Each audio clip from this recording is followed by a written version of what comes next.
Now, being high in the wrong environment can go wrong very quickly. For example, I remember one time when me and the boys were camping in the middle of the woods, which already sounds like a start into a horror movie or a gay porno, but I promise no one got raped because it was consensual. Anyway, we were all sat around the campfire telling scary stories and passing around the fat joint, and everyone was having a good time until I noticed one of my boys looking around constantly and checking behind him. I'm not gonna lie, I was a little bit high, so that started bugging me out a little bit. I asked him if he's alright, and he said, yeah, I'm good, with a quaky voice and tears in his eyes, and instantly everyone realized this guy was not alright. He was probably way too high and paranoid, and I don't even blame him. We'd been smoking non-stop for the past hour in the middle of the woods at night time telling horror stories. I mean, looking back, that was probably the perfect setting designed to give someone paranoia when they're high. And I didn't even realize how fucked up the whole situation was until my boy started panicking. So I started having scary thoughts as well. The ghost stories that we were all laughing about a couple of minutes ago were still fresh on my mind, and it didn't really seem all that funny anymore. I mean, we were surrounded by darkness and creepy looking trees. Who knows what's lurking out there? Ghosts? Wild animals? Or even worse, P. Diddy? And the worst part was I couldn't even use my phone to distract my scary thoughts with girls on TikTok shaking their booty cheeks because there was no network. But these are the kind of situations you gotta learn from and make sure you never make the same mistakes again. And I did learn. I learned that your environment is so important when you're high. So today, let's talk about the best places to get high. Number 1, your car. Now, having your own car is a blessing. It's like having a second home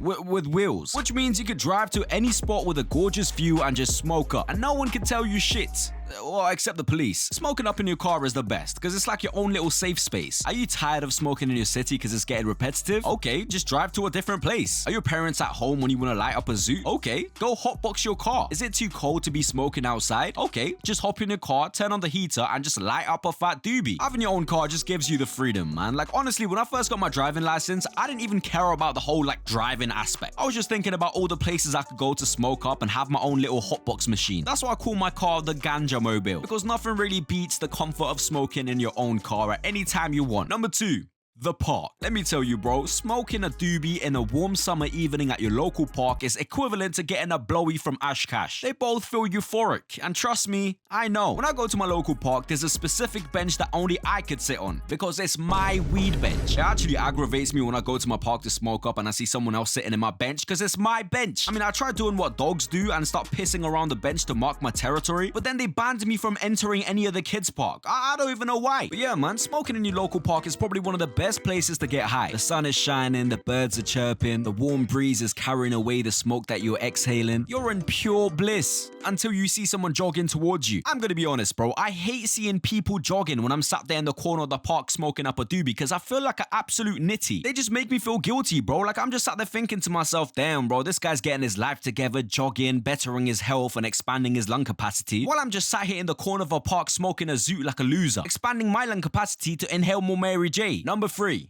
parties. Oh man, getting high in a house party when everyone else is high has got to be one of the most interesting ways to socialize. You see a completely different perspective to people, because for a split second, everyone's brain is just operating in a whole different frequency. And the best thing about weed is that it affects everyone differently, so you get to see all sorts of different behaviors from people. You know, you see a guy laughing at nothing, and then you see another one crying. You see someone being a social butterfly, and then you see another guy just slumped out on the couch zoning out. And the thing about me is when I get drunk and then I smoke, I get the energetic high. So I'm probably one of the most active guy in the party, which means I get to see everything that's going on. And in these parties, there's always something entertaining going on. And if you're sober enough to construct together a sentence to rizz up a girl in the party and take her to a room, you will have the best sex of your life while you're high. Number 4, the weed route. Now, everybody has a local weed route. A weed route is basically a route that you take around your local area when you just want to step out of the house and smoke up a doobie. And the one thing I'm gonna say is you gotta be very smart when you decide your local weed route. Like, you have to choose a route that avoids the main roads and busy areas and alleyways filled with nitties and crack heroin needles, and just pick a route that's familiar to you but also visually pleasing. I'm gonna keep it 100% honest, bro. I think I have the best weed route ever. My local weed route consists of me walking past my local park, going uphill into open space, and then going downhill